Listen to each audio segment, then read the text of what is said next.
শীতের সময় বাজারে কত রকমেরই না সবজি দেখতে পাওয়া যায়। পালং শাক, ফুলকপি, মটরশুঁটি, বিট, গাজর।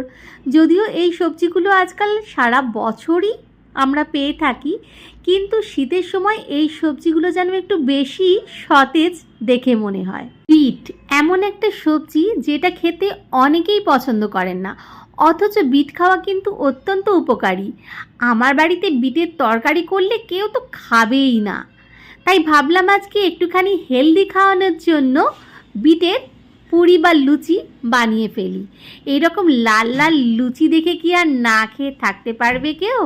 যে সময় যে সবজি সেটা সেই সময়ই খেতে হয়, তাহলেই কিন্তু সেটার স্বাদ আর গুণ দুটোই বজায় থাকে। আজকে বানিয়ে ফেললাম তাই বিট দিয়ে ফুলকো ফুলকো লাল লাল আটার লুচি। সাথে নিয়েছিলাম ছোলা দিয়ে কুমড়ো আলুর ছক্কা।